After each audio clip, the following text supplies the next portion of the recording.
And I think the key thing to home in on is that disagreement doesn't have to be disagreeable. It may, and if it does, it may get into the zone of hurting people's feelings.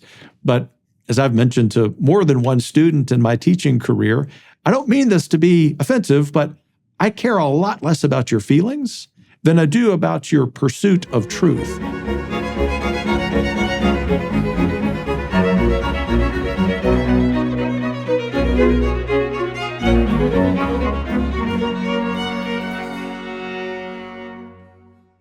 Hello, everyone watching and listening. Today, I have the pleasure of speaking with the sitting president of a think tank, conservative think tank, the Heritage Foundation, Dr. Kevin Roberts. We discuss the operations and practical utility of think tanks, the state of progressivism in the academic environment, how multiple generations of students have now been rendered incapable of facing adversity while claiming to fight it, and why intellectual combat is not something to shut down, but to champion against all odds. So, I was much older than I should have been as an educated person to understand what a think tank was and how they operated. And, I'm probably not as clear about all the details still as I might be. I don't know anything about their history, or I don't know who set up the first one. I don't really know exactly who draws upon them and why, and what effect they have on public policy at the local and state and national level. And so maybe we could start by just having you give everyone watching and listening a good description of what a think tank is, and to put them in context before we start talking about your think tank and specifically. Great question. At its base, any think tank, whether it's on the political left or the political right or in the center, starts with research. It may focus on a certain set of public policy issues. The purpose of that research is a little bit different, maybe even a lot different in some cases, than the research that you might do as a professor, or that I was doing as a history professor. And that is, the purpose of the research at a think tank is to affect the outcome of public policy. Some think tanks will only focus on the research. Other think tanks, as we'll no doubt discuss, will use that research and then hire people to go advocate, that is to say that they're lobbyists, to directly influence the outcome of public policy, whether that's at the federal level in the United States, obviously with Congress and the executive branch, at the state level, or even at the local level. So they are, to sum up, quasi-academic institutions. In fact, many people will leave academia, strictly defined, the university, to do work at a think tank, although there are many people who are professors full-time at universities who do project or contract-based work for think tanks. I understand, as a concluding point to this definition of think tanks broadly, that the United States has the most robust, vibrant system of think tanks across the political spectrum of any place in the world. So about how many high-end think tanks are operating in the U.S., and are they predominantly a conservative enterprise or a liberal or a progressive enterprise? Is it distributed across the political spectrum? It's fairly distributed across the political spectrum, although in the last generation or so, say the last 25 or 30 years, the proportion of high-end think tanks, of which there are maybe a dozen, maybe 15 in the country, the proportion of them who are on the political right has increased. And I think that's a result of the conservative movement maturing, if you will.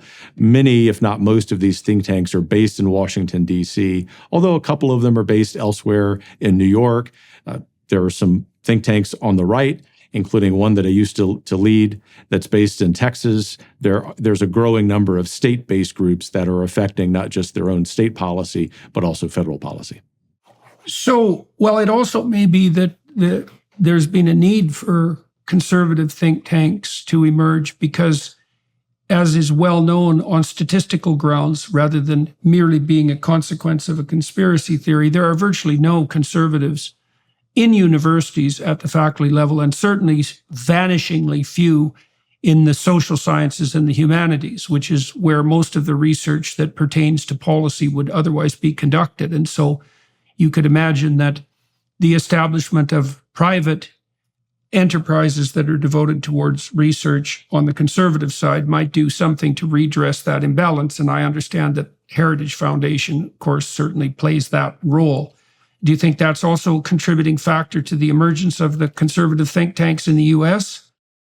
It's huge. And in fact, not that my story of how I became president of the Heritage Foundation is the most important or the most instructive, but that example that you just mentioned of professors who are politically conservative in the social sciences and the humanities being in small number is something I lived out. In fact, when I was in graduate school at the University of Texas, not known for its political conservatism, out of a few hundred graduate students in history, I was the only conservative I was aware of. Of those of us who were teaching assistants, 60, 70 of us, I absolutely was the only one. And so it was no surprise to me when I had my tenure track job at a Southwestern public university that I was the only conservative. In fact, as would no doubt surprise you, in the entire College of Liberal Arts and Sciences, there was only one other right-of-center professor I was aware of out of a couple hundred faculty.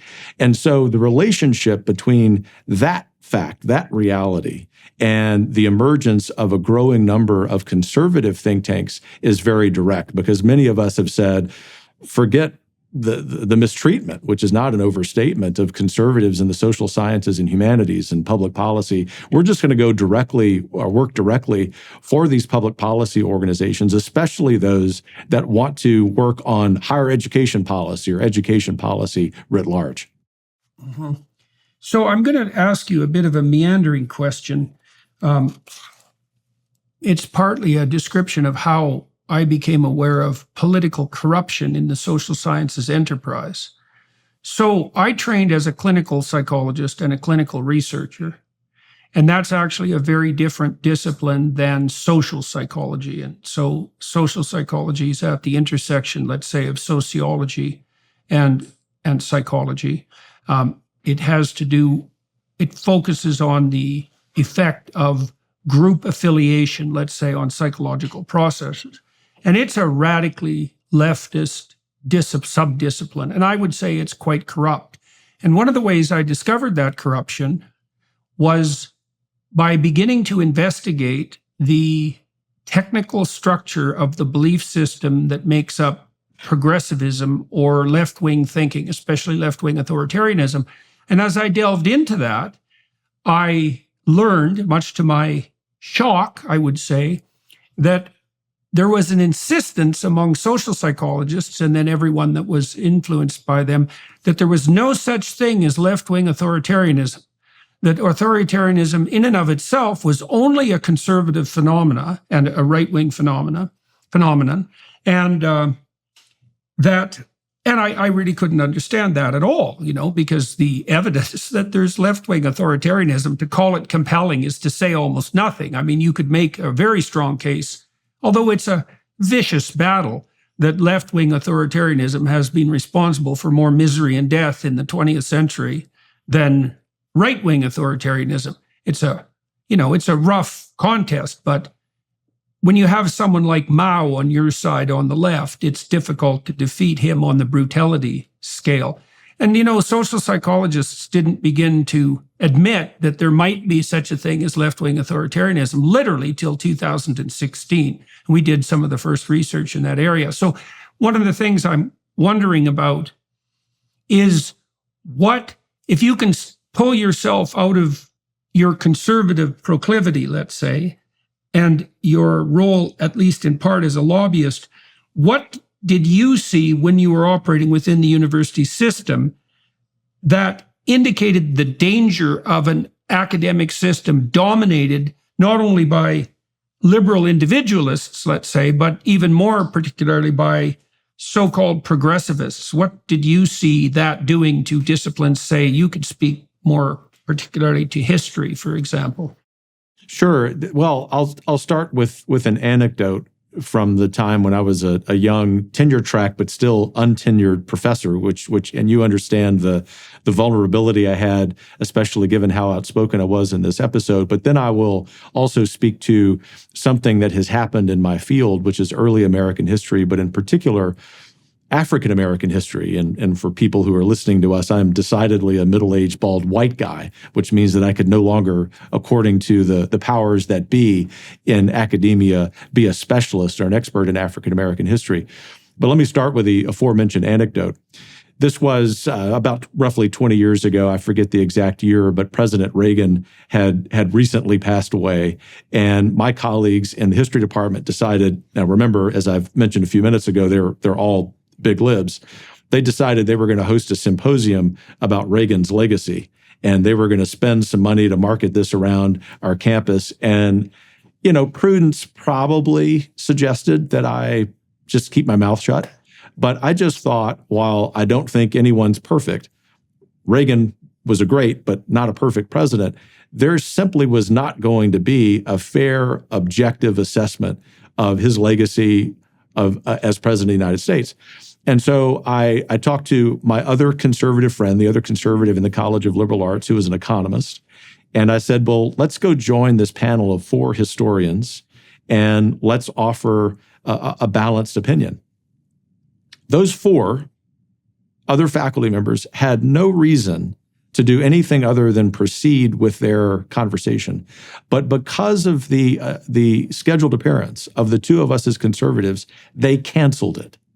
And they canceled it because, as you know well from your own experience, they can't stand the disagreement. And frankly, although they wouldn't admit it, I think they were fearful of the facts that we would bring to the table. And so that, if that anecdote's helpful, it's helpful in this way.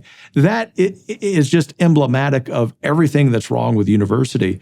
But in my field, what has happened is that someone, say today in their early 20s, who wants to go to graduate school in history and wants to study American Indian history, African American history, the history of a particular culture, if they themselves are not members of that particular culture, they're not even going to be allowed to study it. And so I was beginning to see the evidence of that when I was still in academia, and I saw that in terms of research grants. I saw it in terms of class assignments that was given by my history department. And Jordan, this was mild. I mean, it was the kind of thing that was just a mere annoyance, but it's now become systematic, such that if my own children came to me and said, Dad, we want to go study such and such field in history or political science or anthropology, barring just a handful of schools in North America, I would have to discourage them from doing that. Right. Okay, so I want to delve into that a little bit too. So I've spent a lot of time thinking about thinking, about its nature and about its relationship to free speech and its relationship to conflict and disagreement. So let me lay out some propositions and you tell me what you think about them. Okay, so the first proposition has to do with why you should think at all. Now, people will avoid thinking because it is difficult, right? It's technically complex and demanding. And so there's reason right there not to engage in it. It's emotionally challenging, right? Because if you already abide by a certain principle, and then you go at it even in your own imagination, hammer and tongs, and you start to shake the foundation, then, well, that exposes you to cognitive entropy, and that produces anxiety. And that's very well documented in the neuroscience literature. So there's every reason not to question your own presuppositions on the emotional side. So it's difficult and it's emotionally demanding. And then on the social side, if you're thinking with someone, which basically means that you're exchanging verbal ideas, then there's the possibility of eliciting disagreement and the emotional unpleasantness and possible conflict that goes along with that, right? As well as the fact that if you expose yourself to someone who thinks differently than you, they can challenge your presuppositions and make you anxious and leave you bereft of hope. So those are all the reasons you shouldn't think. And then you might say, well, given all those reasons to not think, why should you think? And the answer to that, the best answer to that I've ever seen, is implicit in the ideas of Alfred North Whitehead. Whitehead said, and I think this is true from a biological and evolutionary perspective, that we learn to think so that we could allow our inappropriate thoughts or impractical thoughts to die instead of us. So you could think of a thought not so much as a description of the world, but as a fragmented virtual avatar. You send it out in an exploratory foray to see if it can withstand any trials. And if it can't, then you dispense with it. Now, and there's some cost to that, the emotional cost and so forth, but the advantage is you don't act out the stupid ideas and die. And so I'm laying this out for the listeners and watchers so that they can understand why, because they might be thinking, well, do you really have to engage in contentious disagreement at the academic level if you're a thinker? Why can't everyone just get along? And the answer is, well, some ideas are stupid and impractical, and it's better to kill those suckers before they make themselves manifest in the world. And in order to do that, you have to be disagreeable and offensive. Now, no more than necessary. I've really seen a difference there, for example, between the North Americans and the Brits. Because the Brits, at their best, their education system teaches them to engage in like blood sport, cognitive combat, and to do that in a very civilized manner, right? So that they keep the argument within the domain of rationality and abstraction. It doesn't spill over into interpersonal conflict. And part of what universities were supposed to do was train people to do that, right? To think critically, to think in a manner that risks disrupting themselves and their interpersonal relationships without that spilling over into actual conflict, right? And to replace conflict with thought. Now, we seem to be dispensing with that. And interestingly enough, so there's a bunch of things I want you to comment on. My experience in academia and in the broader political world has been, I have never talked to someone who is conservative once and tried to set them up with a potential combatant and had them refuse to participate or refuse to associate with that person. And that has happened to me while trying to set up conversations dozens of times with people on the left. I saw that starting at about 2010 at the University of Toronto. It just sort of crept into the discourse.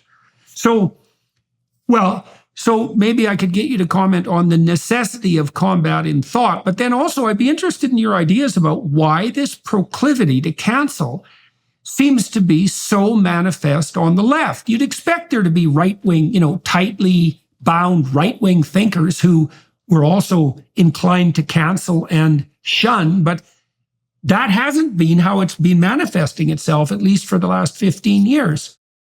Well, the intellectual combat is essential at the university level. In fact, the very etymology of the word university, it talks about or is based on the unification of thought. It doesn't mean the unanimity of thought. It means that there has been a process in place.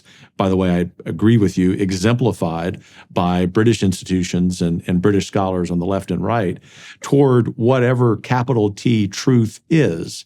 And in American institutions, especially since the 1940s and accelerating in the 70s, there's basically the absence of that. In fact, the opposite of that. So that if you go in and you say that I want to do intellectual combat, somehow you're committing some grave sin inside the American academy. But it's essential because that's where we refine our own positions. And I'll just use an example of what think tanks do, just to go back to that question. The think tank at its height, I would argue, is one where, of course, it's going to have a particular set of positions that it's taking publicly, but the process of arriving at those positions internally is one where there is, as I like to call it here at the Heritage Foundation, creative conflict. And in my nearly 2 years here, in almost every meeting that I have with our policy people, I ask them, well, what would the alternative position be? And what case would we make for that? What evidence would we marshal for that? Because first of all, we need to question our assumptions. But secondly, given that the reason we do research at Heritage is in fact to effect change in public policy, we ought to be better prepared for the attacks that will come. But to your second question, very related, which is why it is that on the political left there is this absence of that kind of conflict. I think it's because ultimately the most radical part of leftism is one that undermines truth very actively. They've they've sort of lost, as Yeats would say in his famous poem, they've lost the center. There's nothing cohering their mode of thought. And if you look at what's going on in the political right, something that you've been talking about and researching more in recent years, there's a very healthy, sometimes kind of fractious debate that's going on about particular policies, about the relationship between the individual and the state. Those can be a little frustrating sometimes in terms of political outcomes, but on the intellectual level, they are important and they speak to the vitality, the intellectual vitality of the political right now. Starting a business can be tough, especially knowing how to run your online storefront. Thanks to Shopify, it's easier than ever. Shopify is the global commerce platform that helps you sell at every stage of your business. From the launch your online shop stage all the way to the did we just hit 1 million orders stage, Shopify's there to help you grow. Our marketing team uses Shopify every day to sell our merchandise, and we love how easy it is to add more items, ship products, and track conversions. Shopify helps you turn browsers into buyers with the internet's best converting checkout, up to 36% better compared to other leading commerce platforms. No matter how big you want to grow, Shopify gives you everything you need to take control and take your business to the next level. Sign up for a $1 per month trial period at shopify.com/JBP. Go to shopify.com/JBP now to grow your business no matter what stage you're at. That's shopify.com/JBP. So we did some research in 2016 looking at predictors of politically correct authoritarianism. First of all, we did a factor analytic study that showed that there was clearly a set of ideas that were associated with one another that you could identify as political correct authoritarianism. So it wasn't just some right-wing delusion that coherent system of ideas existed. And then we looked and we did that by asking a very large number of participants a very large number of political questions and then subjecting them to statistical analysis so that we could see which opinions clumped together and how. And so there was a liberal contingent of ideas and a conservative contingent and a authoritarian left-wing contingent. And so then we looked at what predicted that. And the best predictor was low verbal intelligence. And I think the reason for that was that the radical leftists basically offer a unidimensional solution to a very complex problem, which is that all human motivation can be reduced to power, which is technically incorrect and preposterous and also an extremely harmful, what would you call it? A harmful insistence, but it's very easy to understand and it does provide for universal explanatory power. And then, but we also found that the personality trait agreeableness was also a predictor. And agreeableness is associated with compassion. And the thing is, if you engage in the blood sport of critical thinking, you do risk hurting other people's feelings, right? At least in the moment. Now, there might be long-term advantage to that for both players, as there often is when you settle a fractious issue, say between wife and husband or between family members. There's some combat that's required to set things straight, but then you get an interlude of peace afterward. It might also be that the radical leftists are also temperamentally predisposed to avoid conflict because, as they do say themselves, they prioritize compassion above all. In fact, they make it a universal virtue, let's say, and they don't understand the necessity of having to, at least however irregularly, tolerate periods of emotional discomfort to set things straight.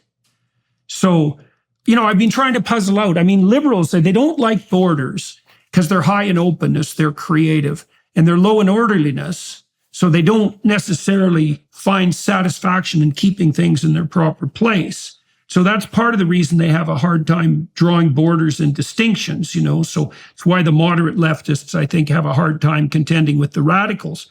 But then there's also this proclivity to prioritize emotional comfort over everything else, even in the moment. And that isn't commensurate with healthy debate of the discriminatory kind that has to occur if you're going to refine your ideas. And then that does expose people in the way that you already said. If you formulate policy and you don't hash hack the hell out of it in intramural debate within your own institution, and you launch those ideas out there in the world, they're going to get torn into shreds. You bloody well better be your own worst enemy when you're thinking, so that you're well protected against what the actual world, social and natural, is going to throw at you. Another reason to think. Well, it is. And two things come to mind, at least initially. The first is, I think, as I listened to the last part of what you said in reference to public policy, I think one of the frustrations that Americans, presumably Canadians and Brits and many people around the world have with politics is the absence of what they perceive to be a real debate, right? And this is true on the political right. There's a frustration among grassroots activists who are conservatives in the United States about the absence of a real debate, whether it be about specific policy issues or even about the sort of social, economic, cultural diagnosis of the malaise that has beset the Western world. People, especially younger voters, who have a certain bias increasingly toward center-right politics, are looking for those men or women who are candidates for elective office who are at least asking the right questions, even if they may themselves decide that they disagree with that person's answer. They just want the questions asked. And as we then focus on public policy, I don't know how public policy organizations can be prepared for the media that their scholars do, the testimonies, say, for example, that our scholars at Heritage do, without having just a vibrant internal process of disagreement. And I think the key thing to home in on is that disagreement doesn't have to be disagreeable. It may, and if it does, it may get into the zone of hurting people's feelings. But as I've mentioned to more than one student in my teaching career, I don't mean this to be offensive, but I care a lot less about your feelings than I do about your pursuit of truth, the intellectual rigor that goes into not just the particular field that we might be teaching, in your case, the behavioral sciences, in my case, history, but even more importantly, your relationship as a human person, as a citizen of the polity in which you live, to everyone else, to the state itself. And ultimately, to sum up here, I think one of the problems with radical leftism is that this radical emphasis on the individual creates a radical emphasis on the individual's feelings. Okay, so let's delve into that a little bit too, because the thing is that radical emphasis on the individual is predicated on a very strange acceptance of what constitutes the individual. Because what you see with the hedonistic radicals is their insistence that their immediate emotional or motivational whim defines their individuality, right? I want what I want right now, and no one has any right to stand in my way. Now, the problem with that is that it's a pretty low order conception of what it means to be an individual. It's also extremely immature, and I can speak about that technically. So the more immature you are, the more you are ruled by motivations that want to attain gratification right now, regardless of medium to long-term cost. And so actually what happens is that as you mature and you learn to, quote, delay gratification, which is an oversimplification, you learn to subordinate the demands of immediate motivational and emotional states to long-term social harmony and your own long-term well-being. And that requires a sacrifice of that immediate gratification. So one of the weird things about the left is that the individual who they make sacrosanct is an individual defined by his or her subjugation to their own hedonic motivations. And that's a pretty low-order conceptualization of the self, right? And so I don't see it as a true individuality as well. And then on the feeling front, see, one of the things you're trying to do with students at a university is to make their conception of themselves as an individual less dependent on their unconscious axioms. So, I saw this very frequently. I'll take an example that might not be obvious given the tenor of our conversation. I took a very biological approach to psychology in my lectures, and it wasn't that uncommon for me to have a very fundamentalist Christian student who had been raised in a household that insisted that the theory of evolution was incorrect and that the world was, relatively new, 6,000 years or 4,000 years old. And my insistence on an evolutionary approach, especially combined with the fact that I also gave credence to, let's say, the Judeo-Christian tradition, was very hard on them. And it was partly because their faith and their vision of themselves and their vision of the future was predicated on the assumption that you couldn't have that faith or that vision without accepting a non-evolutionary account of creation. And that was where their feelings came into it, right?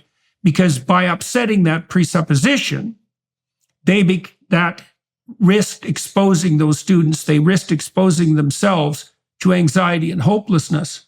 So it's not feelings per se that are at stake, it's the automatic and unquestioned assumption that the integrity of your psychological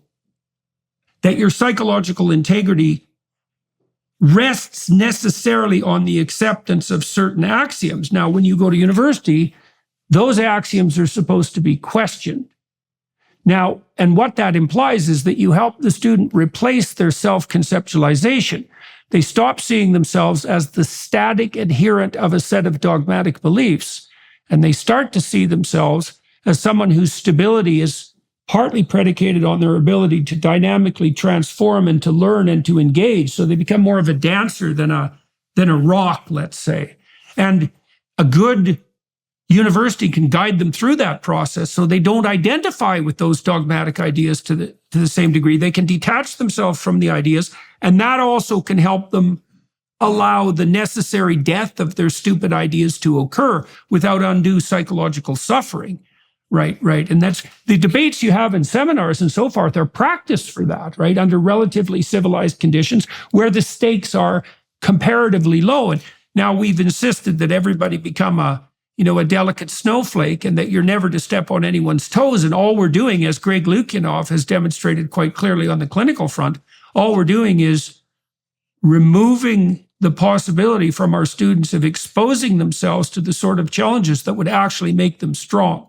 We're actually making them weaker, more hopeless, and more anxious by protecting them in that manner. And we've been doing that long enough that those hypothetical students, although you've had real students who fit that profile as I have become members of Congress. They've become members of the United States Senate. And so they lead with their feelings. Journalists. They lead, journalists, sure.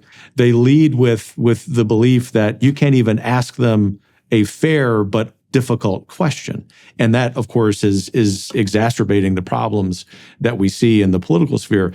But I just want to respond to your excellent example of you leading with biology in your lectures and encountering a student who believed that the theory of evolution was incorrect.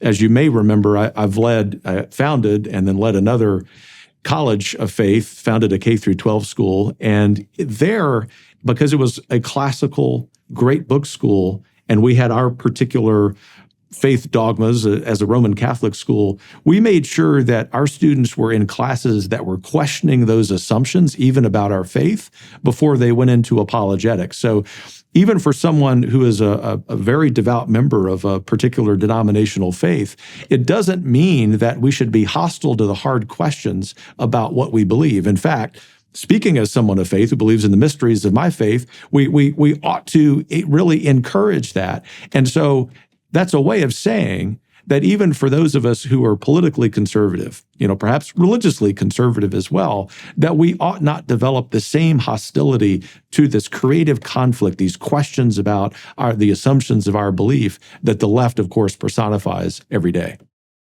Well, I think you could make a very strong case that your genuine faith is actually directly proportionate to the degree that you're willing to allow that faith to undergo the most stringent of challenges.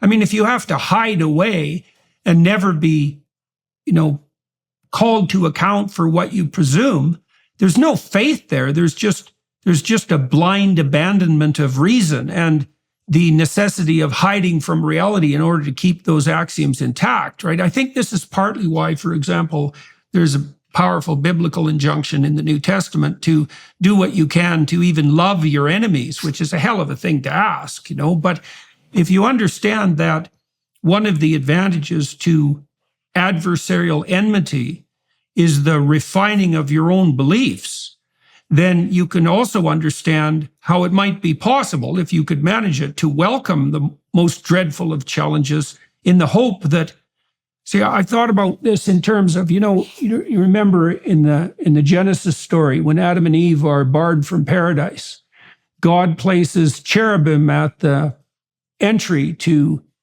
paradise, and they wield swords that are on fire that turn every which way. And I've been thinking about that image. It's a very dramatic and powerful image, and a strange one. And it also begs the question of why God would do such a thing. And I think the answer is this, is that if the goal is re-entry into something approximating a paradisal state, then obviously everything that isn't fit to be there has to be cut away. But that also indicates another issue, which is that if you confront an adversarial enemy, and in their adversarial argumentation, they can demonstrate to you where you're weak and unworthy, even though that'll be painful because you have to let that go, and that might be a lot of you. The net consequence could be that what grows as a replacement in consequence is much better for you and for everyone else. And it does seem to me that that's inevitable. It follows the same logic in some sense as the necessity for critical thinking itself. You have to think critically so you can put your ideas to the test. And this is also why free speech is so necessary. In the same manner, you're not good enough thinker to think up all the objections to your idiocy by yourself. You have to allow other people to call you out. But the net benefit of that, in principle, and this is what we hoped in universities, obviously, is that if you exposed yourself enough to the eradication of your stupidity, then what would be left would be something much more solid and flexible and dynamic and adapted and sophisticated and beneficial and productive, all of that. And I think all of that's solid in terms of psychological doctrine. And so that's partly why it's so appalling to see the universities take this false compassionate turn and hyper protect their students instead of, trying them by fire, so to speak. It's solid as psychological doctrine. It's also solid in terms of doctrine in civil society, right? Because what happens is that, especially with the advent and popularity of social media, going back to your principle about thinking at its base, eliminating those really kind of dumb thoughts that we have, inappropriate things that should never be put into practice. People aren't thinking, but they're exercising their free speech in a rather messy way on social media. And then, ironically, to kind of come full circle in our conversation, their feelings are hurt because in the absence of their thinking, which would eradicate some of their dumbest thoughts, they are posting ideas. Some of them are elected officials at very high offices, maybe even the president of the United States or the vice president of the United States, and their feelings get hurt because of all of the pushback that's created as a result of how dumb their comments are. All of this goes back to what's lacking in our secondary schools, our elementary schools, our universities, which is creating not just the habit of thought, but creating the physical space, literally the classroom, where this is practiced and where our feelings become harder to hurt because we've had a lot more experience mentioning some kind of dumb thoughts and people explaining why they are. Well, we're also in a community there. This is one of the things that's quite different from the online world, and I'll ask you how your think tank is constructed because of this. So if you're in a seminar, let's say, there's the possibility of developing interpersonal relationships. So that would be a means of communication and potential friendship that would iterate across time. And that broader container that's community-based can help buttress you against the fractiousness of momentary disagreement, right? You can think, And this used to happen politically too, when people actually lived in Washington instead of just sojourning there, say, as congressmen. 40% of congressmen sleep in their offices now. So it used to be that you could have a scrap with the guy across the aisle and then go for a beer with him afterwards, or meet him on the golf course, or, go play baseball, go to a baseball game with him and his kids. And a lot of that's disappeared from Washington.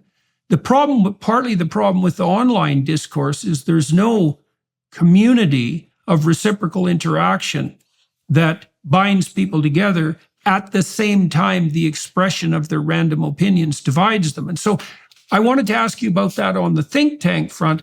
How is the Heritage Foundation actually set up? How is it constituted? How often do you people meet? How do you establish the preconditions for fractious thought while maintaining the underlying social community and keeping people united in vision, let's say, as they move forward? Well, our first rule, to your point about being in person and living in community, is that any conversation that may have a difference of opinion, which at least in our think tank would be many, has to be in person. That we're not going to have that conversation via email. We're not going to have that conversation by phone. We're also not going to have that conversation via video conference. And because the purpose of our research isn't just to write a white paper, but for that white paper's ideas, the ideas of the author, to actually take shape and ultimately become law, we have to do that work in person. It's very difficult to advocate for these ideas without being in the office of a member of the House or a member of the Senate. So that's how we live out that first rule. But the second rule is that as long as the debate doesn't become personal, everything is fair game. The assumptions, the principles, the applications of what we would call the permanent things, timeless conservative principles to our particular circumstances. And I will say, in the last 2 years at the Heritage Foundation, in part, if not in large part, because of getting past some of the COVID nonsense, we're really living that out in a vibrant way. In fact, we often have friends, whether they're financial supporters or just supporters of another kind, who will visit, and they find it remarkable at the intensity of the debates that we have here, while also recognizing the third thing, which is that for us, culture is everything. By that, we mean internal culture. That is to say that when you walk in the doors here, we want this to be the most cheerful place in Washington, D.C. I understand that's a low bar, but for us, our cheerfulness, our hospitality goes hand in hand, very fittingly, as you know, with our willingness to be engaged in a very intense debate with our friends and colleagues. You've heard us talk about how important it can be to have a VPN to protect your online privacy, but choosing a VPN you trust is equally as important. Now, we like to do our research on our sponsors and only recommend brands to our listeners that we believe in. We can say with full confidence that ExpressVPN is the best VPN on the market. Here's why. ExpressVPN doesn't log your activity online. Lots of cheap or free VPNs make money by selling your data to advertisers. But ExpressVPN doesn't do this. They even developed a technology trusted server that makes their VPN servers incapable of storing data at all. ExpressVPN now uses Lightway, a new VPN protocol they engineered to make user speeds faster than ever. Other VPNs can sometimes slow your connection, but ExpressVPN is always blazing fast and lets you stream videos in HD quality with zero buffering. The last thing that really sets ExpressVPN apart is how easy it is to use. You don't need any technical skills to get set up. Just fire up the app and tap one button to connect. That's it. Even your grandparents could do it. And it's not just me saying this. CNET, Business Insider, The Verge, and many other tech journals rate ExpressVPN the #1 VPN in the world. So protect yourself with the VPN that we use and trust. Visit expressvpn.com/Jordan. That's expressvpn.com/Jordan for 3 extra months free. expressvpn.com/Jordan. So, I just did a seminar on Exodus in Miami. It was 16 2-hour sessions. They've been released on YouTube. And we did one 8-day session, and then we broke for 6 months and did another 8-day session. And one of the things we did, we brought together 9 people, and we kind of knew each other, but not that well. And there was a wide range of opinions on the panel, from moderate left to pretty socially conservative. No real progressive types, but certainly people on the moderate left.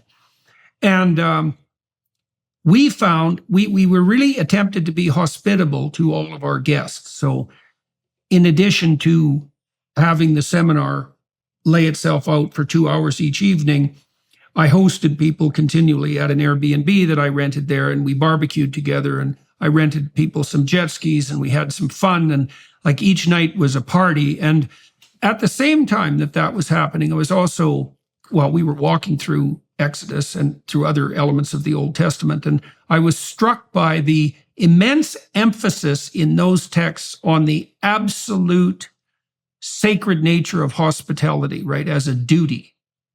And I came to understand, thinking that through, but also watching what was happening with this seminar, was that if you're hospitable to people, and this is partly speaks to the necessity of an actual localized community, then they begin to trust each other at a fundamental level.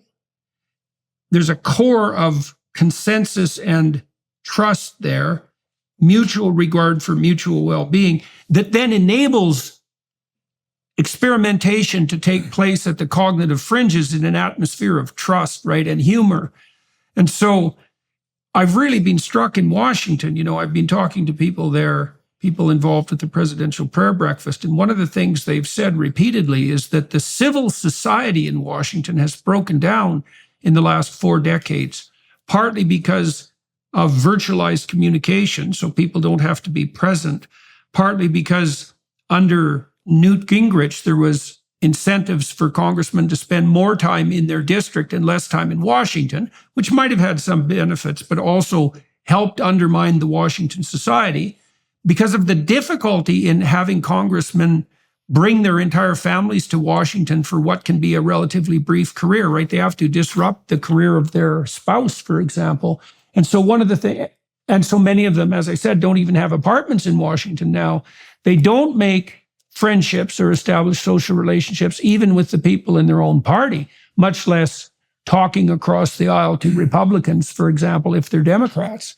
So now you said at the Heritage Foundation that you have fostered an atmosphere, you said it with a bit of irony, because it's a low bar in Washington, but that it's a very cheerful enterprise. And so what do you think you've done right to foster that atmosphere, the atmosphere that enables robust debate to occur without it degenerating into ill will?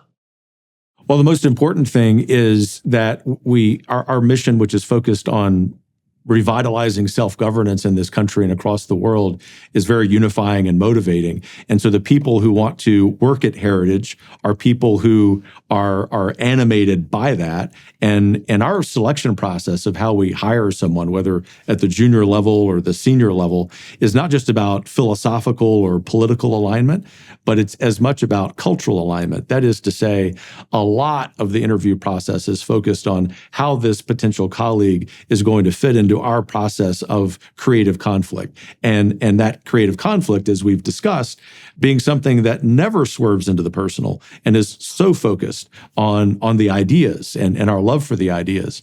But I also want to mention that that's very much related to your excellent and accurate point about the sort of demise of Washington society. I mean, I've heard from so many long-term members of the Senate, so many long-term members of the House, and these are stalwart conservatives who don't wake up each day looking to compromise with the left.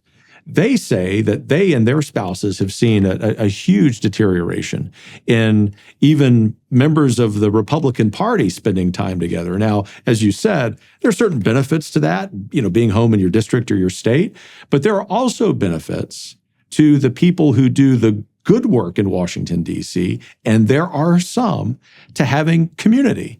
And I'll just give you an example that's self-critical. When I first got here about 2 years ago, I was always talking about D.C. being a terrible place to live, and no doubt there are parts of D.C. that are.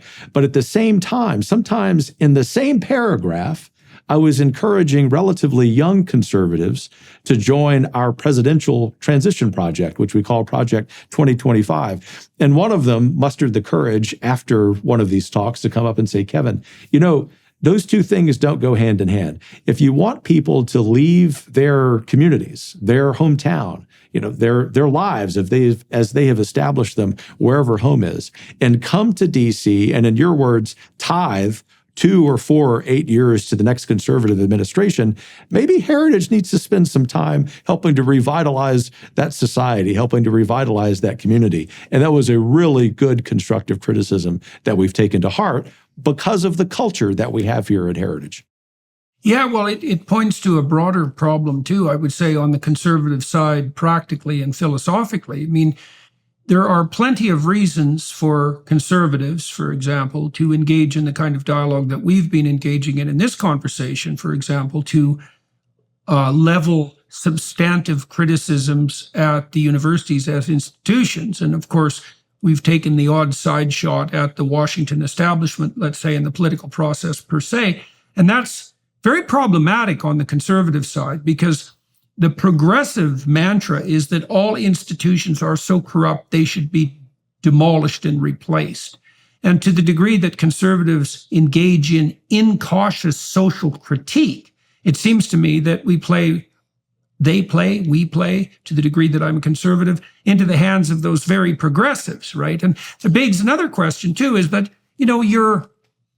it's a matter of drawing lines, always a matter of drawing lines where and how to include and exclude. Now, you want to produce a culture that's hospitable and unified, but that's also capable of fractious debate.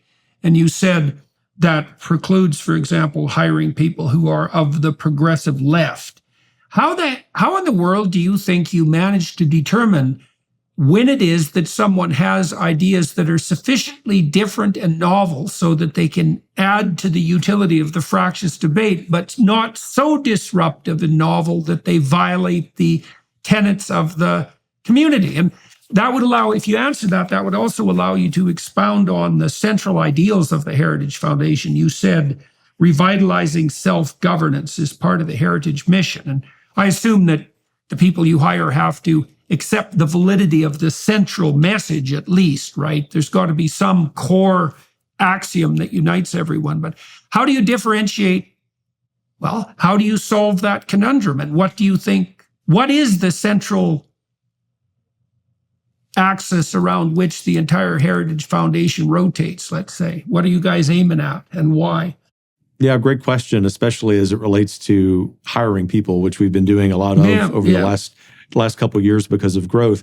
The focus of Heritage in terms of policy is that we need a much more limited federal government, and not just because limited government is an end unto itself, but because it is a symptom of flourishing by individuals who are living in community, who are also, of course, enjoying greater self-governance. But in terms of specific policy that we're looking for, there's the typical list that people would expect, that if you're going to have a more limited government, you're going to have a fairer taxation system that's probably lower. States are probably going to have more authority to make decisions that are closer to the people they're governing. There's a certain belief on the foreign policy side that America should be strong, although in the Heritage view, that strength needs to be more restrained and less expensive and less adventuresome than the neocons of the last generation were arguing for. And we also believe, to speak about, not surprisingly to you, the policy I care most deeply about in education, that every dollar that Americans spend on government-funded schools should follow every child to the school of his or her parents' choice. That's just a brief smattering of the specific policy issues, but they all, if you think about it, speak to the preeminence of the individual in his or her community, working at the local level and eventually the state level, having great authority over the federal government. And so ultimately, to be succinct about this, the Heritage Foundation exists to devolve power from Washington back to the states and ultimately back to the people themselves. Now, if you pause and think about that, there's room for a lot of differences of opinion, at the very least, differences in priority, right? And so to your question about people coming in, job applicants coming in, there's going to be some difference of opinion, but what we're looking for is the absence of a disagreement on some of the core principles. And now I'll speak to them. Probably the best summary of these, in addition to heritage products, would be the historian Russell Kirk's great essay on the 10 principles of conservatism, which emphasize things like continuity, prudence and change, community. If someone's wanting to work at the Heritage Foundation and they don't understand or appreciate those, or they don't have a concern about what I think is the greatest problem in America today, which is fatherlessness, the deterioration of the family, and that if we fail to address those on the social and cultural and maybe even policy fronts, that everything else we're working on is almost moot, then there's going to be a philosophical misalignment. But there's also still, even within that set of positions that we have, opportunity for great differences. We have some economists here who are going to say that as it relates to the so-called family policy, public policy arena, that the only thing that we need to do is to make sure that we're ending the disincentives to marriage and family formation in American tax law. There are others of us who might more commonly be called social conservatives who say there may be a role for the state, whether it's the federal government or a state government, as the nation of Hungary and the nation of Israel have done, to actually proactively aid marriage and family formation for the sake of saving society. All of that to say, because we're a think tank, in the interviews with policy people or prospective policy people, we have these conversations. And it has become, in the last several years in conservative public policy, pretty easy to ferret out when someone's not completely on the reservation, if you will. And perhaps the most common conundrum that we have, just to give a precise example, would be on the nature of the free market.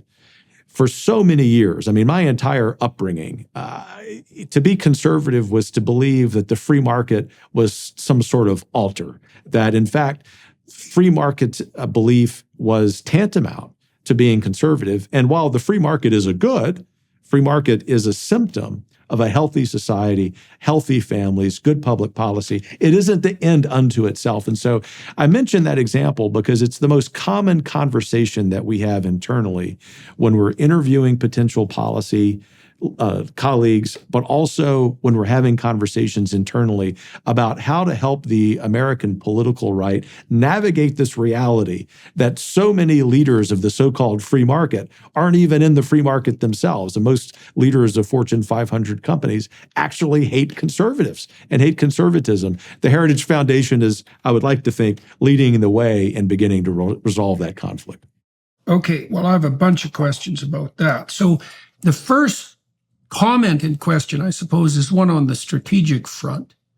So I think the conservative movement has weakened its argument for the decentralization of power by aligning that argument too closely with libertarian, neocon, and free market principles, because it often devolves into a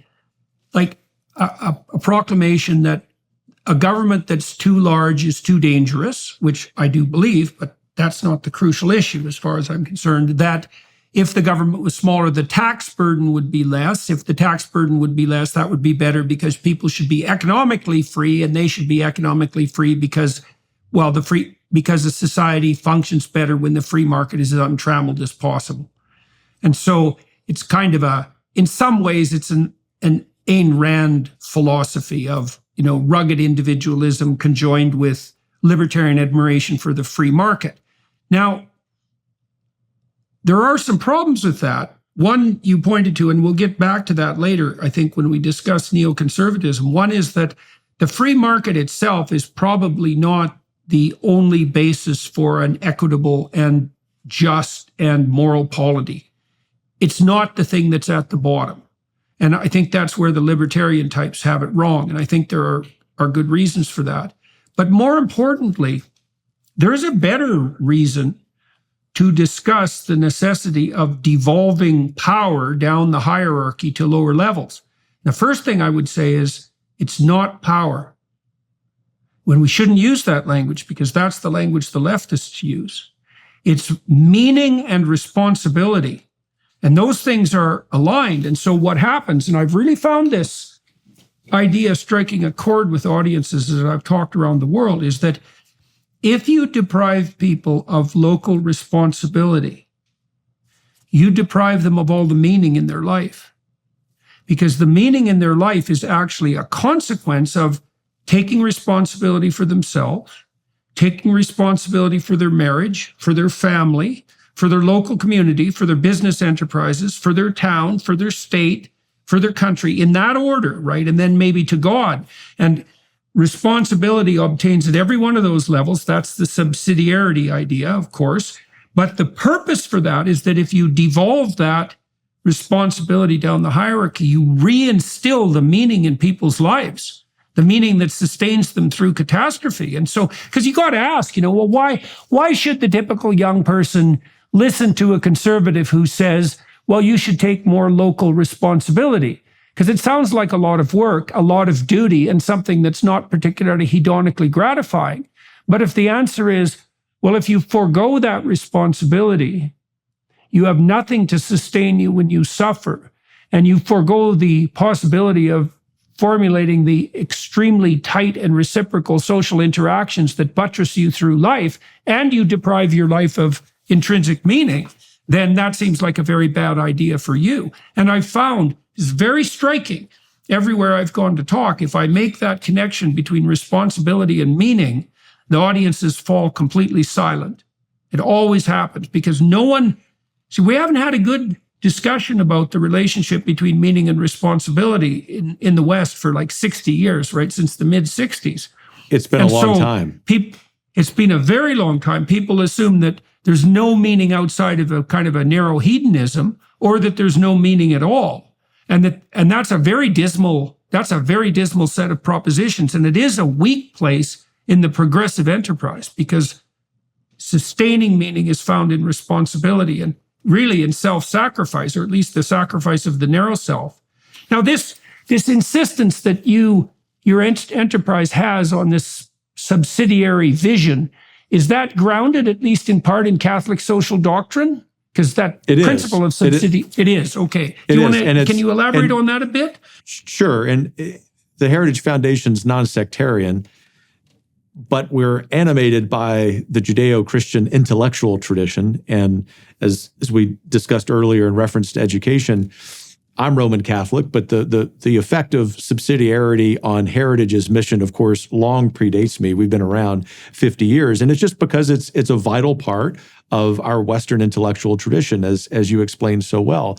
And I think it's an excellent way, given the conversations on the political right now, to talk about the issues we're discussing here about meaning and responsibility. It's related very much to something that has become more common parlance in conservative circles, which is to say that the reason we want a more limited government isn't because of some doctrinaire belief that the free market is always better than government. That's not the case. It's because there is an inherent dignity that comes from work, or put more broadly, there's a dignity that comes from responsibility, and therefore we have greater meaning. It's no surprise to me that you've gotten that wonderful response in all of those talks when you emphasize those points, because people not only know that that's true, just intuitively, right? Naturally. The second thing, to come back to my constructive criticism of free marketism, conservatives, myself included years ago, have done a very poor job of taking advantage of that great vulnerability of the political left that you identified, which is this very issue, because our response to that for 20 or 25 years was, well, the free market will take care of it. Pull yourself up from your bootstraps. Read Ayn Rand. It's all going to be okay. Just work a little bit harder. Well, in reality, that isn't true in the first place, but this is really key. It's especially not been true since the mid-1960s with the ill-named war on poverty, because what that has done is actually eradicate for 2 generations of Americans the meaning and responsibility that every human person should have. Therefore, in order for, just to kind of swerve into the sidewalk level, as I like to say, if conservatives are going to succeed in safety net reform and so-called welfare reform, We first have to get better at talking about the limitations of the free market and the necessity of conservative principles, conservative political dogma, to be associated with our long tradition of living in community, which actually has a longer history in conservatism than even free market principles. We talk about preborn a lot on our shows here at the Daily Wire. We believe in their mission, and we know you do too. Who wouldn't want to help mothers and their children in crisis? Preborn is reaching into the hearts of women by allowing them to hear the hearts of their babies and introducing them to their precious lives. It's a divine connection that doubles as a baby's chance at life. Every day, Preborn's network of clinics rescues 200 babies' lives.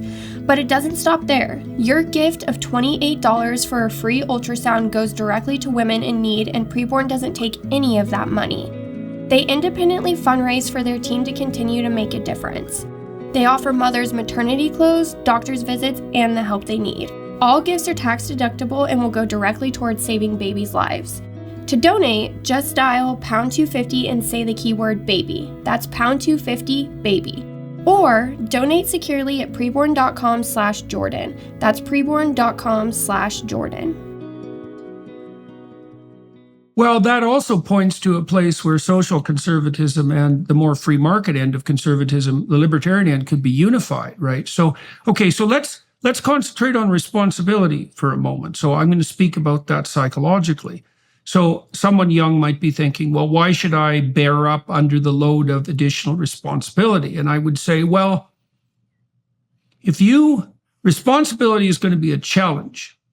It means you have to determine that you are going to lift something that you haven't yet lifted. And then you might say, well, why should I do that? And the answer is something like, so you get stronger and better.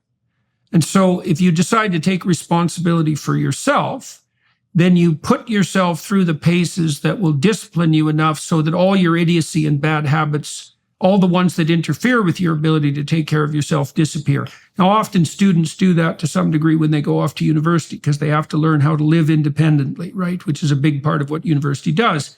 And that burns off the remaining childhood idiocy that they've carried with them, right? That dependence on their parents and maybe the over-dependence on their initial peer group. So they have to mature. And the utility of taking on responsibility is that you confront yourself with necessity in a manner that forces beneficial change. And you might say, well, why does it have to be forced? And the answer is, well, we don't know how much situational privation and necessity has to be there to motivate people to develop. Now, you could take on just exactly the right amount of responsibility, so it would feel like the challenge was optimized, right? But that optimized challenge is also what puts you in the zone of proximal development and forces you to expand your horizons. And so you adopt responsibility, you can care for yourself, then you can care for other people better. But that also does genuinely make you a better person in that your domain of competent action expands in precise proportion to the amount of responsibility that you've been willing to undertake voluntarily, right? And it's not surprising that that's associated with meaning. So the conservatives the leftists can sell rights, which is what they've been doing forever, and the hedonic self-gratification that goes along with that. But the right can sell the deep and abiding meaning that comes with the hoisting of voluntary responsibility. And that's not a free market argument. Right? It is not. The free market is a consequence of that. Exactly. The free market isn't going to work. And this is where the social conservatives have an edge too. And I think this is becoming increasingly obvious. In the absence of that underlying ethos of responsible conduct, you can't have a free market because people have to be able to trust each other before the free market can even get going. And you can't trust irresponsible people. That's the precise rub. And I will tell you that any leader in a public policy organization has certain things that he or she does every day. Every single day, either directly or indirectly, I'm dealing with that tension on the political right. Because part of what Heritage tries to do beyond the research and advocacy that we do is also play at this plane where you and I are having this conversation on the intellectual level. And when we do that, what we're arguing for is, as I like to say, an unhyphenated conservatism. We're all of those things. But when you're all of those things, you're not trying to be, something to everybody. We're talking to our audience on the political right. It means that you're also going to be aware of the limitations of some of the things that are goods, like the free market. The free market is good, but there are many higher goods. And as we've talked about, chronologically speaking, which is what I try to do almost every day in reminding more free market-oriented friends on the right, is you have to have that healthy society. You have to have, as I often like to put it, healthy families. You have to have this moral system in place to even give birth to the free market. It was the monks of Salamanca in the 1200s who first came up with this concept. And even Adam Smith himself, I think, would be very, very comfortable in this exchange that you and I are having about the lack of primacy of the free market as it relates to human goods. Yeah, well, that's a matter of putting everything in its proper place, right? It is an open question. How far down the hierarchy of axiomatic primacy the free market rests? But and the more libertarian types, they're going to say it's right at the bottom. And Ayn Rand is a good exemplar of that, right? For her, the free market is the god out of which all other goods emerge. But I think the Adam Smith conceptualization, the classic British liberal conceptualization for that matter, is much more accurate, which is that once you have a society that's essentially predicated on the Judeo-Christian axioms, one of those being responsible self-sacrifice and the trust that emerges from that, then you can instantiate a free market, and it can serve a governing function, but it can't exist. See, I think the same thing's actually true of science. This is something I want to talk to Richard Dawkins about, because I don't think the scientific enterprise itself, the scientific enterprise is predicated on the idea that the cosmic order is good, that we can investigate it, that we can understand it, and that if we do that, that will be good. Those are all axioms of faith in my estimation, and they're also specifically Judeo-Christian axioms. There's a bunch of axioms of faith that are embedded in the Judeo-Christian tradition that are also presuppositions of the free market, like fairness in weights and measure and honesty in mutual exchange, right? Because the free marketers have a hard time dealing with a simple question like, if I can screw you over and make money doing it, why shouldn't I? It's an Ayn Rand principle, right? Self-interest is the most important thing. And the other thing, just to introduce this to this wonderful exchange that is so true about the free market in the 2020s, is that what most Americans think of when they think of the free market right now it almost requires collusion with what Heritage would call big government, right? And so what I try to do, all of us at Heritage try to do when we're talking about the best aspects of the free market, is to place the emphasis not on those companies they're actually seeking regulatory favoritism actively by agencies in DC. Don't put the emphasis on them. Instead, put the emphasis on small businesses, on entrepreneurs in America who actually are the ones creating the jobs. They're much more in line with this proper understanding of where the free market falls in that list of axioms for the conservative dogma. Yeah, well, one of the places that the left and the right, the more socially conservative, classical, subsidiarity right, could be aligned. And I see this emerging in people like Russell Brand and Joe Rogan, right? Is that there's every reason to be skeptical of towers of Babel, whether they're corporate or government. Yeah, well, the thing is that once something gets so large that it can capture the environment in which it's supposed to thrive, then it presents a danger. And it doesn't matter whether it's a corporation or a government. And that means that all of us, left and right alike, like the lefties are always saying, oh my God, big corporations. And looking at the behavior of the pharmaceutical companies, for example, over the last 20 years, you can have some sympathy for their perspective. And then the libertarians say, oh my God, big government. And neither of them seem to notice that the unifying horror there is big, right? It's out of control big, and the danger of regulatory capture. And, one of the things we're trying to puzzle through, I started this organization. I'm involved in the origin of this organization called the Alliance for Responsible Citizenship. And we're trying to work through these issues of subsidiarity, but also expressing great concern about corporate gigantism and fascist collusion at the highest levels of the hierarchical enterprise, right? And the true fascism, I would say. And so how have you at the Heritage Foundation grappled with this issue of the danger of regulatory capture? Like what policies do you think should be put in place? I mean, like on the YouTube front, for example, I mean, it's one corporation now that controls the primary communication network for 7 billion people. And in the main, they've done a pretty damn good job. But YouTube's got a bit heavy-handed on the censorship front, as has Facebook, colluding with the Biden administration, as has come out in recent weeks. How do you guys grapple with the problem of emergent gigantism, say, within a free market framework? How do you conceptualize the solutions to that problem?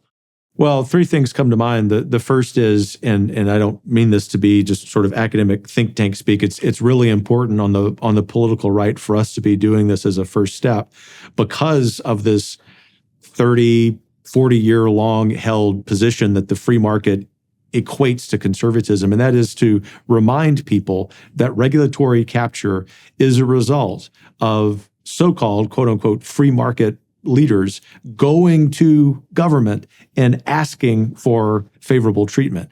The second thing, which is more substantial in terms of what we do on a day-to-day basis, is through our Project 2025. Roughly speaking, it's a presidential transition project where we're coming up with the policies, including deregulatory policies for the next conservative administration. But it's also one, and this is vital, that as important as the policy is, we're recruiting 20,000 people to go into the next conservative administration. And if that happens, then you're going to see across the board, from the Department of Energy to the Department of Education, which we've written the plan to completely destroy. We need that eliminated by the end of this decade, to completely starting from scratch with the FBI. What this public policy organization, the Heritage Foundation, does isn't just talk about those things, and we don't just come up with the plans. We're actually recruiting the men and women who will put that in place, hopefully as soon as 2025. But the third sort of kill shot, if you will, that one bullet that will be really helpful to ending regulatory capture is Schedule F reform. It's the civil service reform that will give the next president of the United States power to fire the bureaucrats who are part of the problem. But if that's all you do, and you don't take the first step, which is to explain on quote unquote our side, the sort of business free market side, that we have to call out those businesses that are asking for this kind of treatment, then we're not going to solve the problem. Okay, so I have two questions that arise from that. One is on the presidential candidate front. Vivek Ramaswamy has made comments about the destructuring of the so-called managerial deep state that are akin to the proposals that seem akin to the proposals that you're putting forward. Part of Trump's attractiveness was his promise to do that. So let's leave that aside for a moment. I want to return to Ayn Rand for a minute. I've just been rereading Atlas Shrugged, which I do, oddly enough, about every 15 years. And I figured out one of the core problems with her doctrine. It might be the core problem. So she assumes that self-interest is the appropriate governing principle. But she never really defines what constitutes self-interest. And that's a big problem. So, because you can have narrowly hedonic self-interest, and Rand actually wanders into that territory because her protagonists, Rourke and Dagny Taggart and so forth, do have and express quite continually their right to do whatever the hell they want, whenever the hell they want to, and that they should be guided by no other principle in some sense than the gratification of their own desires. But that's exactly what the hedonists on the left say. And so this begs the question of what constitutes the individual whose self-interest is at stake. And where Rand makes a mistake is she doesn't understand that there's a set of constraints that operate on what constitutes individual self-interest. So you don't exist just right now. You exist out, say, decades into the future and in an attenuated form in your descendants. And what that implies is that every action you undertake right now has to be bound by the necessity of not betraying that sequence of future selves. And I don't think there's any difference in a game theory, from a game theory perspective, of the collective that is you across time and other people. So I think that enlightened self-interest and social interest are exactly the same thing. And I don't think that Rand understood that, right? Is that she seems to believe that there's this internal self, which is the part that's self-interested, that's almost like the internal self the radical leftists insist upon being able to establish such things as gender self-identification, right? That's 100% autonomous and unmoored, that can operate itself as a autonomous governing principle. It's almost like a deity. And it's the same, it's the conservative version of the same mistake that the radicals on the progressive side are making.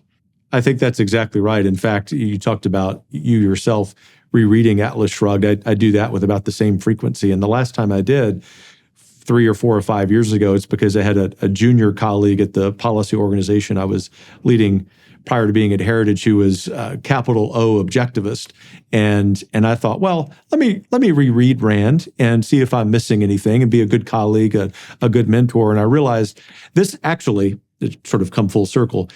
Rereading Atlas Shrugged 4 or 5 years ago, ironically, is what made me realize my own deficiencies in thought about the free market and a couple of other shibboleths of the right, which is to say that so many very thoughtful men and women who are devotees of Rand make the mistake that she's making, and they haven't thought through the consequences of that as it relates, for example, to regulatory capture.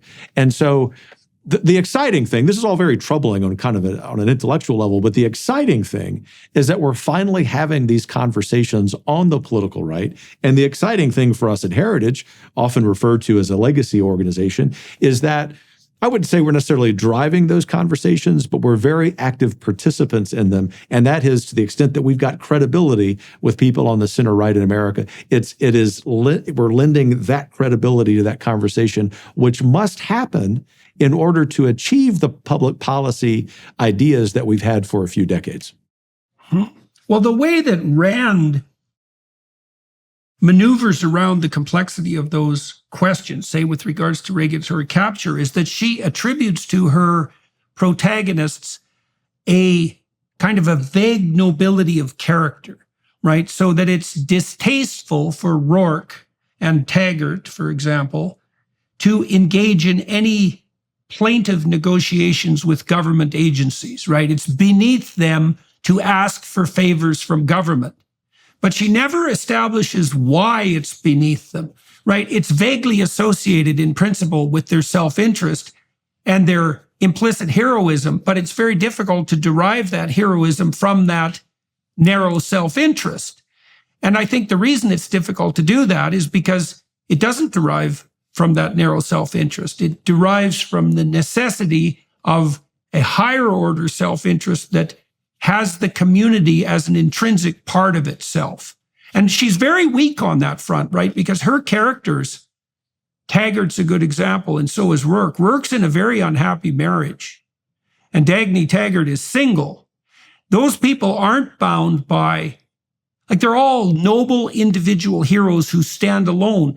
They're not well-situated in happy marriages. They're not, as couples, well-situated in functional families. Like, she's almost Rousseauian in that regard. She seems to regard any form of higher order social involvement as an impediment to the noble strivings of the disaggregated individual. And so it's very strange to see that dovetail with the more radical ideas of the progressive left. And it's definitely a flaw in her thinking, right? Both from the perspective of characterization, but also from the perspective of ethics. It's that narrow self-interest, that's not the that's not the highest self. That's not the true self. It's just the immature and impulsive self. And she tries to make that noble. And it's not noble. It's just immature. So I think that's why her work never hits. It's like Rand is not Dostoevsky, right? There's a shallowness about her work I like reading it. It's exciting. It's adventurous. It's a romantic adventure, and it's got a strong hero narrative element, but it's definitely not literature. And I think the reason for that is that her characterizations are too simplified. You won't be expecting this reference, I'm sure, but I grew up reading Louis L'Amour books, written in the 20th century, but they were 20th century versions of the Western dime novels of the late 1800s. I read them as a boy. And every time, I guess I've read Atlas Shrugged 3 or 4 or 5 times. I don't mean to be too offensive toward Rand followers, but we've established that feelings are okay to hurt. Her characters are just as flat as the great heroes in Louis L'Amour novels who showed up in these Western towns, and they were rugged individuals, right? And as a 10 or 11-year-old boy, those were good things to read, in the same way that there's a certain value to reading Rand's work, but it's not literature. Yeah. It's certainly not Dostoevsky. And in the great book schools that I've led, Rand had no part of the curriculum. And I'll just make this final point, if I may, on this thread. The way this plays out in conservative politics, and by that I mean not elected officials, but to some extent the donor class, but these are thoughtful men and women, most of whom have made their own wealth themselves, is that they think that those characters from Atlas Shrugged are the model. But in reality, I mean, almost without exception, as I think about these men and women, in their own lives, they are living out that higher order thinking or set of values far better than Rand's own characters. In other words, they themselves, these devotees of Rand, personify the limitations of the book. It can be hard to explain that to them because they're so committed to this mode of thought. But the point is, the more of those devotees of Rand who come to grips with those limitations, the quicker the American political right will be able to resolve this conundrum we have about the community and about the free market. Yeah, well, I think that your characterization of Rand's books as sophisticated cowboy stories is exactly dead on.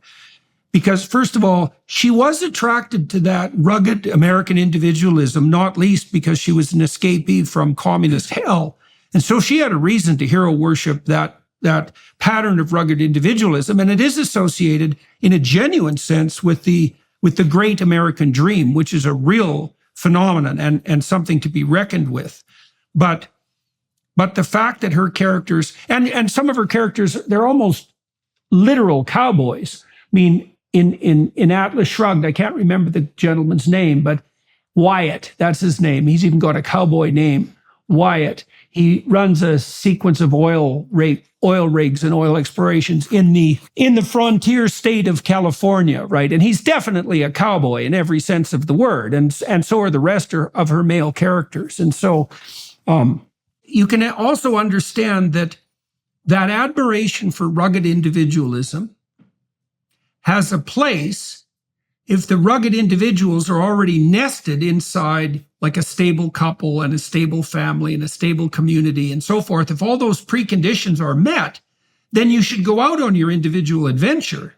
But if none of them are met, if you're that sort of cowboy, you're almost indistinguishable from a psychopath. And so, yeah, so that's a big problem. It's the same problem on the free market side, right? The free market doesn't work unless it's embedded in an underlying ethos. And that rugged individualism doesn't work unless, for exactly the same reasons, unless the underlying preconditions of stabilization are already in place. And it's very much related to the excellent point you made about meaning and responsibility, right? Because part of that responsibility, part of freedom, properly understood, not in a Randian way, is the moral duty that's conferred, that for those of us who emphasize the natural law over what the left likes to talk about, rights, that moral duty is to the community, it's to the other as much as it is to ourselves. And those two things more often than not, can actually not be in tension. They can be resolved and exist harmoniously. And it's in that gap, just to be kind of simplistic here, where properly ordered government, a properly limited government, exists. As I like to tell people, the Heritage Foundation is a conservative, not a libertarian public policy organization. We see a very proper role for government, and we look forward to getting it back into that box. Mm-hmm. Well, I would say mature identity is the balance between the interests of the individual and the interests of the extended individual and the collective. That harmony as well is what people mean when they say sanity. Like, sanity isn't something you carry around within you. Sanity is the harmonious balance between your interests and the interests of you in the long term and other people. It's actually the manifestation of that balance. And I'm going to say something in favor of Rand too, because there are elements of her thought that are subtle. So if you say that the individual has an obligation to the community, then that obligation can be twisted and bent by people who will use moral guilt as a cudgel. And she does a nice job of outlining that. So she tells a story, for example, of a factory that decided to run on the principle of to each according to his need and from each according to his ability. And she shows how that was foisted upon the workers, right? So she shows how that immediately degenerates into a competition of victimization and slavery to that self-described victimization. But she fails to make a distinction between me being burdened by force with the needs of other people and me taking on the responsibility as a voluntary choice to address the needs of other people. And so that would be the difference between being a slave, let's say, and having a family. I mean, you're both working in both situations, you're working for someone else, the good of your children, let's say. But in the case of a well-constituted family, you're doing that voluntarily. And that makes all the difference. It makes all the physiological difference too, because a burden undertaken voluntarily is much less stressful physiologically than the same burden foisted upon you involuntarily. The data on that are very clear. So she does a nice job of insisting that whatever responsibility is undertaken has to be undertaken voluntarily. But that's also the same as that call to responsibility that we were discussing earlier. She makes a great reminder about that, and I think, again, to kind of swerve into what we do every day or every week at the Heritage Foundation, what we try to do is acknowledge these tensions in our movement, a broad intellectual movement, resolve them in a way that allows people to have the creative conflict. But ultimately, we're not just having those conversations, right? We're trying to do that, to resolve those tensions so that we can develop popular support for public policy solutions. And I would be remiss if I were not to say that rather than just being headquartered and supported here in the imperial city of DC, we're distinctive, if not unique, among public policy organizations on the right because of how we're supported, which is hundreds of thousands of people across the country. I say that not at all to make a fundraising pitch, but to explain that we are, as I like to say, the everyday American's outpost. And so it's highly, highly improbable that the Heritage Foundation would be captured by these excesses of the nation's capital. I mentioned that in reference to what you said about Rand, because I think she herself would appreciate that greatly about how we work, even though we obviously have some points of contention with some of her key points. Yeah, well, that was actually another thing I was going to hassle you about. Maybe I'll do that to close. I mean, there are clearly dangers, and I'll talk to you about this more, I think, on the Daily Wire side of this conversation. There are clearly dangers posed to educational institutions and other institutions as a consequence of taking federal money, government money. And I think that proclivity for universities to accept federal money has now finally corrupted the scientific enterprise itself. And because it's gone downhill in quite a catastrophic manner in the last 10 years. I know that you've had qualms, to say the least, about accepting government money, but then the same accusation can be levied, let's say, against conservative think tanks who derive their funding from gigantic corporations? How do you avoid becoming an instrument of the same regulatory capture that you protest against? Now, you just said quite clearly, but I think it's worth reiterating. Tell me your funding model and how Heritage has protected itself against capture, let's say, by the giants of the corporate world. Well, in two ways. The first is, from the very beginning, Heritage was funded primarily by small donors. We have a membership model, and the average donation given to Heritage each year is, I think, $82, as it was in 2022. We do have some individuals who make larger contributions than that, obviously, but we receive very little. I mean, a minuscule amount of corporate money. That's always been the case, but it's especially true over the last few years as Heritage has sharpened its criticism of regulatory capture. So that inoculates us, the membership model that we have, but also the explicit position we have not to receive corporate money from most businesses. We receive a little bit of that, but it's tiny. And of course, this is coming from me, because when I was at Wyoming Catholic College, we, like Hillsdale and a few other schools, decided that the Department of Education could keep its money. We didn't want to be captured by their ideas. So in other words, Heritage has always had this philosophy, but I've underscored it because of my hostility to that entire system. Okay, so two closing questions.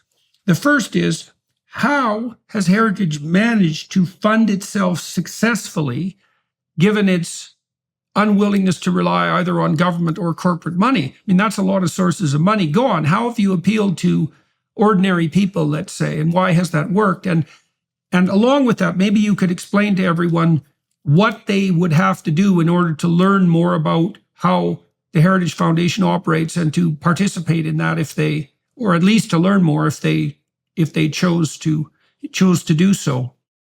Thanks for asking those questions. On the first one, we have been one of the few organizations on the right that has perfected a particular model of, most importantly, the work that we do in DC.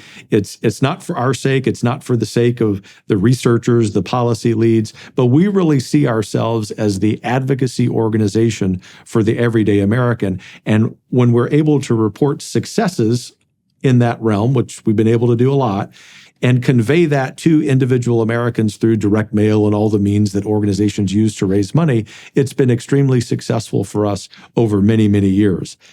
The second way is, or the answer to your second question is, you can go to our website, heritage.org. There you will see, most importantly, the research we do.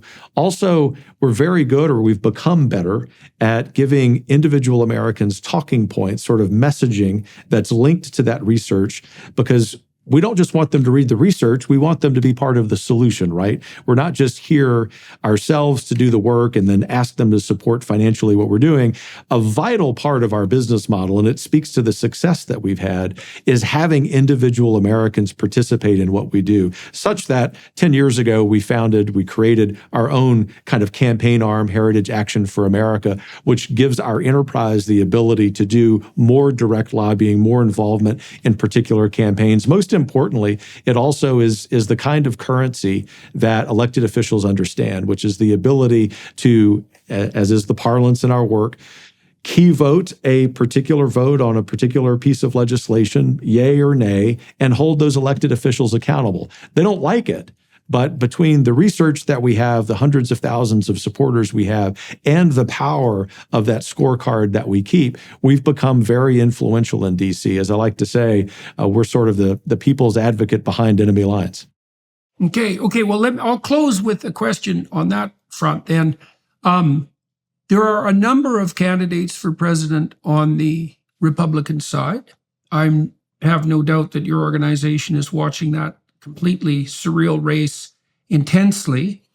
Are there particular candidates, or how are you working with candidates so that your plan to restructure the corporate deep state or the government deep state dovetails with their campaign offers? Is that happening formally? Does it happen informally? Where do you see an alignment of interests, or a conflict of interest for that matter?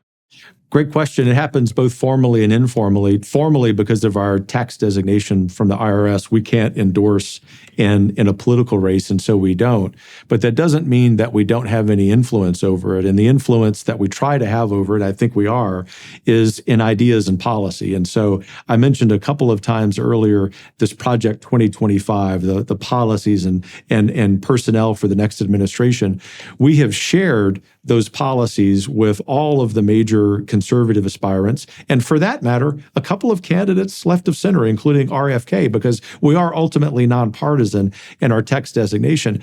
The informal part of that is we provide policy briefings to any candidate who accepts our invitation for that. We've made that invitation across the political spectrum this year. I personally have done the briefing for a handful of the, I guess, more likely nominees for the Republican nomination. There are a few candidates who are probably misaligned with Heritage, but those who are highest ranking in the polls are those we're closest to. I will say this. The most important thing for the Heritage Foundation and our members as it relates to 2024 is not just that the most conservative candidate who can win the general election becomes our standard bearer. It's that he or she, even before they take the oath of office on January 20th, 25, is ready to govern in the most aggressive, ambitious, audacious way to destroy the deep state and devolve power back to the individual Americans. That's a good place to bring this to a close. So for everyone who's watching and listening, thank you as always for your time and attention. To the Daily Wire Plus folks for facilitating these conversations and working so effectively on the production quality front. That's much appreciated. The film crew here up in Northern Ontario. Thank you very much for talking to me today. We're going to switch now to the Daily Wire Plus side. I'm going to talk. Our discussion now will turn to more autobiographical matters, as they usually do on that side of the platform. And so those of you who are watching and listening who are interested might give some consideration to casting some attention the Daily Wire Plus way. And other than that, thank you very much for agreeing to talk to me today. And thank you to all of you who've been watching and listening.